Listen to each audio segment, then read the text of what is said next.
I want to show you the video that got the most votes of all the video questions submitted to YouTube. And this one comes, as you can see, from Brandy and Michael in Spencer, Indiana.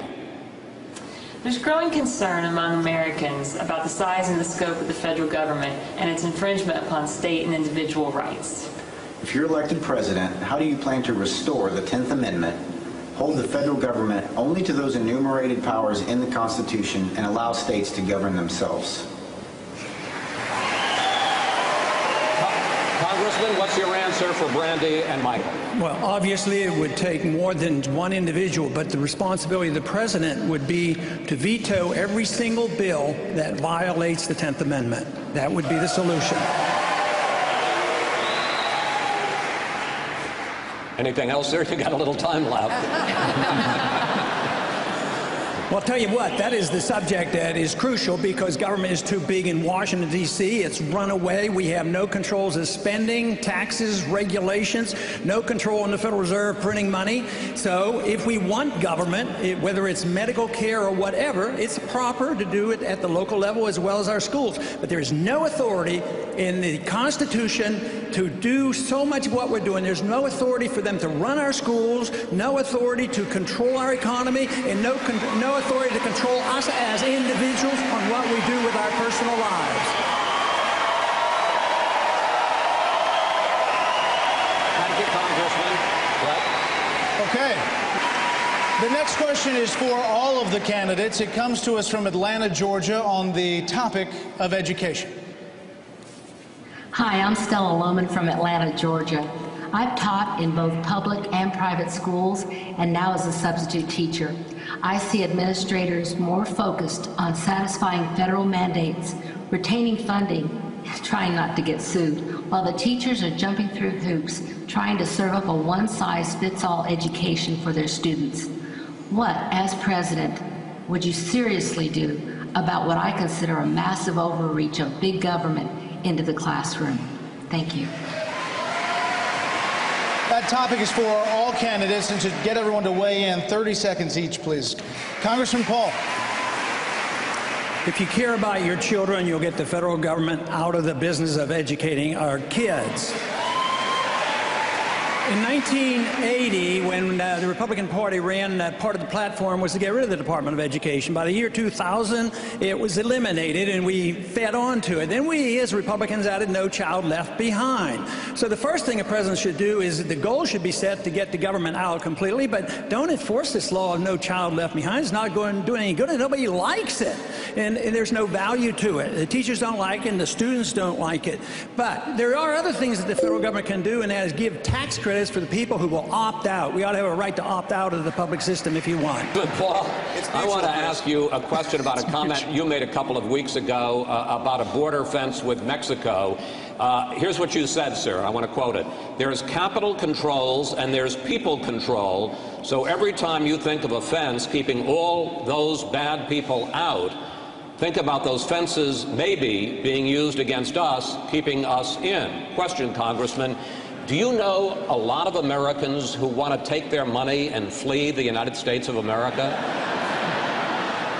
There are some. All the candidates up here talk about repatriation of dollars. They've already taken them overseas. We're talking about trying to bring in $1.5 trillion because they leave our country because we make it uncomfortable. Too many regulations, too much taxation.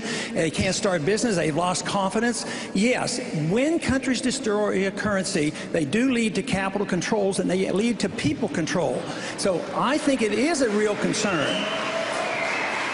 And also, once you have these data banks, the data banks means that everybody's going to be in the data bank. You say, oh no, the data bank's there for the illegals. But everybody's in the data bank. That's national ID card. If you care about your personal liberty, you'll be cautious when you feel comfortable. Blame all the illegal immigrants for everything. What you need to do is attack their benefits. No free education, no free subsidies, no citizenship, no birthright citizenship. And that would get to the bottom of it a lot sooner. But economically, you should not ignore the fact that in tough economic times, money and people want to leave the country. That's unfortunate. Congressman Paul, you have said that you believe that life begins at conception. and that abortion ends an innocent life. If you believe that, how can you support a rape exception to abortion bans?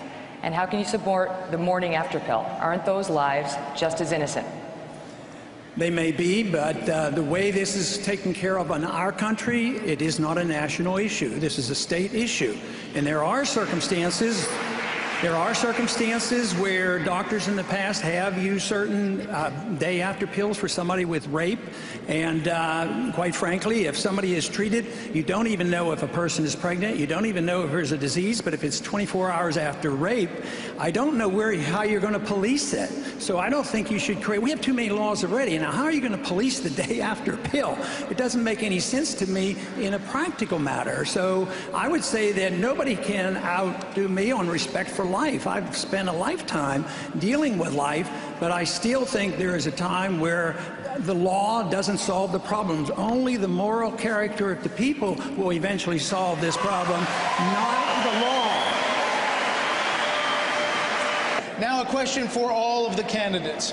Independent New York Mayor Michael Bloomberg recently fretted over the possibility of the unemployed rioting in the streets. Ohio's Republican Governor John Kasich recently said, quote, "For the first time in my life, I'm worried about this country."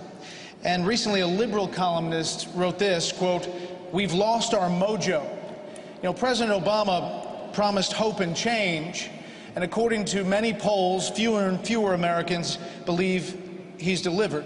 Now, I'm not asking for your jobs plan here. What I'm asking for is, how are you going to turn this country around? Government destroys jobs, the market creates jobs. So the government isn't going to be expected to create the jobs. They have to change the environment. But you can't do that unless you understand where the depression, recessions come from. And you can't understand that unless you know where the bubbles come from. I've been arguing this case for 20 years and warning about bubbles and housing bubbles and NASDAQ bubbles, and a lot of other economists have been doing the same thing. Until we understand that, you can't solve the problem. You have to deal with the Federal Reserve System. You have to deal with free markets, and you have to deal with the tax program and the regulatory system. Then you can get your jobs, because the people will create the jobs, not the government.